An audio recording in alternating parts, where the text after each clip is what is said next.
os novos cenários para as instituições e empresas educacionais. Esse é o foco dessa nossa conversa, que permite reflexões sobre as possibilidades, as tendências, os mercados e os reflexos no campo educacional. É importante que nós comentemos logo de início que as instituições e empresas, de uma maneira geral, elas surgem de uma forma bastante conservadora. É notado isso, principalmente numa situação no passado, não muito distante, mas que o princípio da conservação dos procedimentos tem sido uma marca registrada. E tanto instituições que são entidades sem fins lucrativos e empresas que são entidades com fins lucrativos têm realmente essa barreira das mudanças, dos avanços que ocorrem nesse mundo, principalmente altamente competitivo. Na maioria dos casos existem ainda essas barreiras, mas a quase totalidade das sociedades educacionais tem o início com atividades através de estrutura familiar. E essa é uma realidade. Nós temos uma grande percentual de instituições educacionais e empresas educacionais que surgiram através de uma estrutura familiar, que por natureza é conservadora. E nós temos realmente que observar que esse processo de mudanças, ele passa a ser exigido a cada dia mais, e os dirigentes, os gestores precisam estar envolvidos nesse cotidiano. Muitas instituições tiveram essa formação e durante muito tempo essa decisão dos empreendedores era da finalidade social da escola. Então, ou seja, qual é a finalidade da escola? Era trazer educação, etc. Mas isso foi mudando e não se afasta a possibilidade do intuito econômico, do investimento que foi feito, e no fundo chama-se realmente o cenário o interesse dos resultados sociais e os resultados econômicos e financeiros. Dificilmente uma instituição sobrevive sem ter um ponto de equilíbrio, o equilíbrio. Se você não tiver esse ponto de equilíbrio, você não consegue ter, por melhor que seja a iniciativa, por melhor que seja o projeto, você não consegue avançar durante muito tempo. Normalmente há uma rotação e por isso muitas instituições desativam os seus funcionamentos, fecham, porque não conseguiram atingir um nível de equilíbrio, embora fossem às vezes instituições excelentes. Mas nós temos que ressaltar que são raras as experiências que não se pensa no equilíbrio financeiro, que é uma meta basilar, embora alguns colégios sejam sustentados por dotações de colaboradores. Às vezes existem colégios que são mantidos por fundações, e as fundações têm recursos para a sustentabilidade das escolas privadas. As escolas públicas têm outro modelo, mas nós estamos focando aqui mais no aspecto da iniciativa privada, que precisa ter resultados financeiros. Esse cenário, que poderíamos chamar romântico, ele vem se alterando com o passar do tempo, e novas tendências são as posturas mais agressivas que notamos para a sustentabilidade material e permitir o desenvolvimento de bons projetos na formação humana e profissional de seus clientes. Falamos de clientes e ressaltamos que o termo cliente foi visto com cautela pelos educadores durante muito tempo, e muitos ainda até hoje não admitem, e procuram encontrar sinônimos para evitar um choque com a comunidade educacional interna e externa. Então, dificilmente você não chama o aluno de cliente, mas ele é um cliente, sim. Então, você tem que ir quebrando essa tradição, porque as empresas educacionais também eram muito rejeitadas e hoje já são aceitas, e um grande número de instituições são com fins lucrativos. Então, nós temos que verificar a conceituação técnica. Instituição sem fins lucrativos e empresas são com fins lucrativos. Todas podem ter objetivo educacional. Mas como atingir os níveis ideais no mundo cada vez mais competitivo? Não existe uma fórmula mágica. Você tem que trabalhar com um conjunto de ações que vão desde um bom produto, e essa é outra resistência também, não se costuma falar no produto, mas o produto é o sistema de aprendizagem, o nome, que é a marca, os profissionais, docentes e equipes multidisciplinares, instalações físicas, prédios e equipamentos quando as atividades exclusivamente presenciais ou híbridas, e sistemas de plataformas tratando de educação à distância ou híbrido, especialmente um grupo de gestores com grande visão futura. Aí que é o que nós destacamos mais, a importância da visão do futuro. Nós não podemos ter os gestores sem ter uma perspectiva de longo prazo, uma perspectiva que mostre a necessidade de um conhecimento macro-institucional. Não adianta você dominar tudo na sua instituição, você está naquele ambiente escolar funcionando com tudo certinho, mas se você não tiver uma visão de futuro. Como é que você consegue essa visão de futuro? Estudando, pesquisando, viajando, vendo seus concorrentes, procurando ver outros países, experiências que deram certo. Em outros países podem dar certo no nosso país. Tudo é uma questão de adaptações. O modelo exatamente não tende a ser exitoso, mas você tem que observar que os gestores têm que ter uma visão de futuro. Não adianta você pensar naquilo que está hoje funcionando bem, mas que não vai funcionar bem com certeza para frente. E uma coisa que também nós destacamos é que esses administradores das organizações necessitam estar contextualizados com estudos mercadológicos e estudos sociais. Você não pode trabalhar só nos estudos sociais sem analisar o mercadológico. E terem, o mais importante, a coragem de avançar, estagnar e recuar em momentos certos. Você não pode pensar só em avançar. Você avança, você dificilmente consegue atingir o objetivo. Muitas das vezes você tem que estagnar. O momento é de baixar a guarda, parar um pouco, para depois avançar. E às vezes até retroceder. Se você observa, por exemplo, determinadas escolas, às vezes foram crescendo, quanto mais alunos tinham, menos resultados tinham, porque dava mais resultado econômico, financeiro, quando você tem, às vezes, um grupo menor, mas com qualidade. Então, esse momento de você saber quando avança, quando para e quando retrocede, é fundamentalmente importante e os gestores têm que ter essa visão sempre num cotidiano. É importante a gente destacar também que muitas das vezes uma estratégia pode parecer uma derrota, mas significa uma vitória. Então, às vezes, essa estratégia de você diminuir, parou, o que houve e tal, parou por quê? Não. Você parou porque representa mais à frente uma vitória. É uma questão do momento. Você tem que pensar exatamente no momento certo. Notamos que excelentes projetos que tinham tudo para dar certo, mas que foram um grande fracasso. E outros no sentido inverso. Nós temos, às vezes, projetos que todas as análises falaram não vai dar certo e dá certo. E outros que você tem tudo que der certo e acaba sendo um fracasso. Mas alguma falha determinou esse resultado.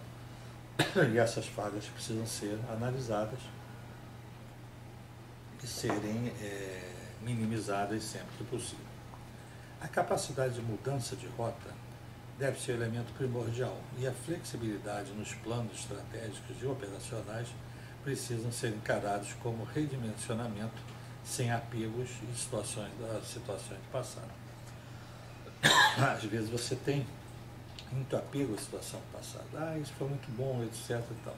Normalmente, tudo que deu certo no passado não dará certo no futuro.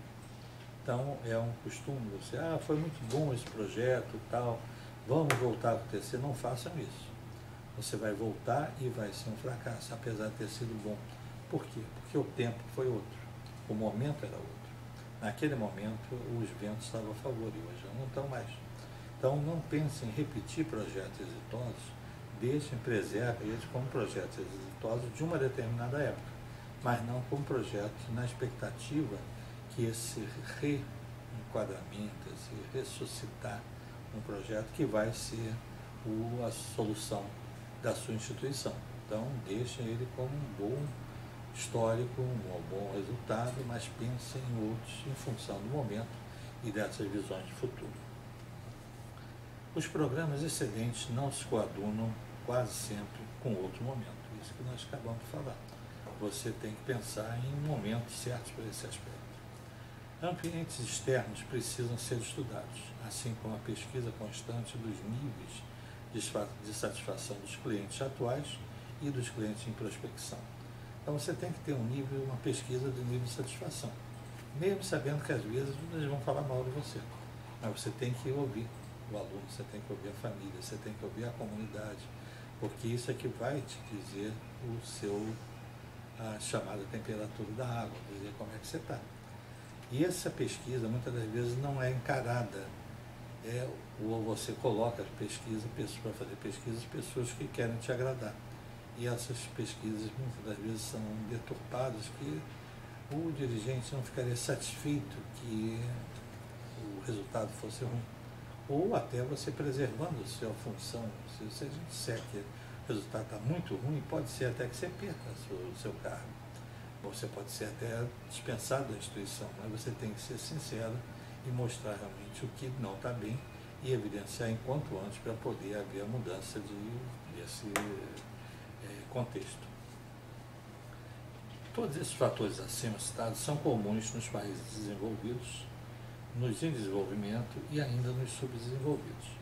Entretanto, muitos, como é o caso do Brasil, o excesso de normas tira o foco dos dirigentes, que acabam tendo que se envolver na burocracia do cotidiano e deixam em segundo plano verdadeiramente o que interessa, que é o resultado social e econômico.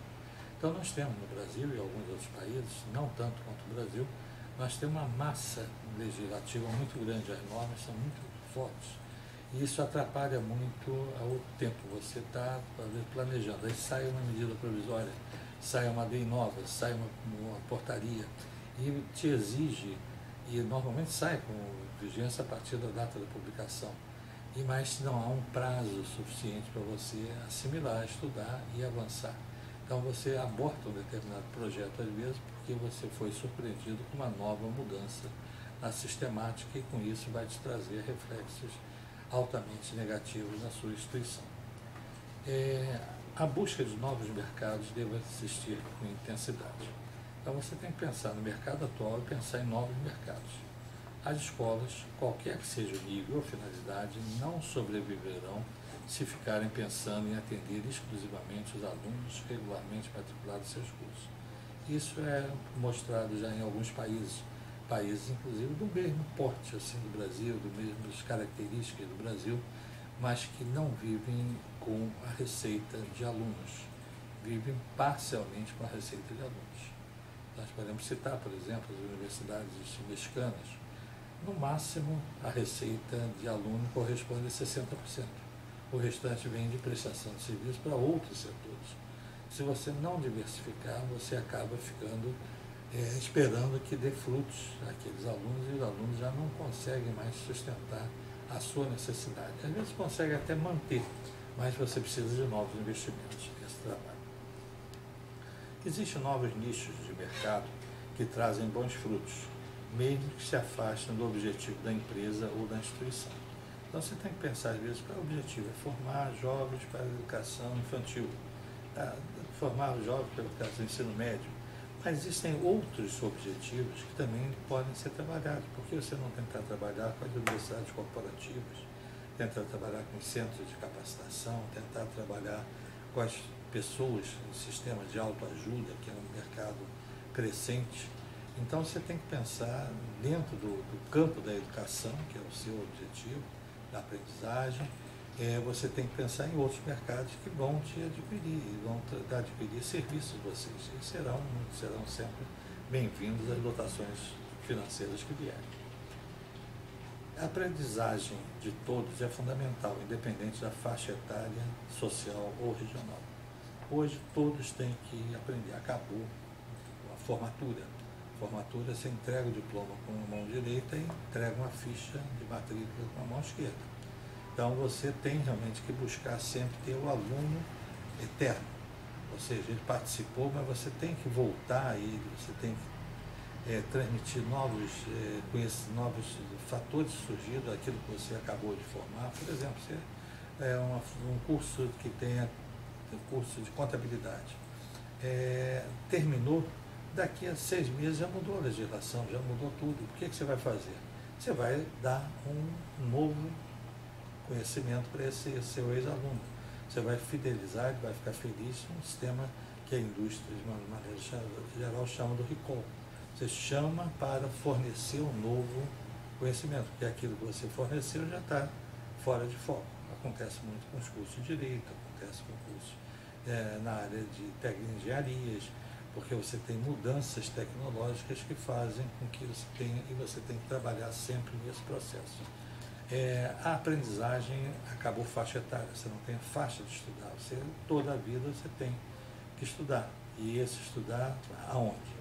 Em espaços que as escolas às vezes não oferecem e outros profissionais oferecem, principalmente utilizando agora a internet com grande competência. Não há mais fronteira para bons projetos. O projeto bom, você pode vender ele para outro país qualquer, só você é uma questão de adaptar. Você tem que ter o seu site em duas línguas, 3 línguas. Nada impede que o conhecimento que você tem aqui você ofereça para outros países, para pessoas que você não sabe nem aonde estão, mas você tem realmente que pensar no mercado mundial, mercado global, em que você não tem realmente mais fronteiras. O importante é saber onde e quais e onde empreender. Esse é o lado mais importante. Quais e onde empreender? O que você vai empreender e aonde você vai empreender?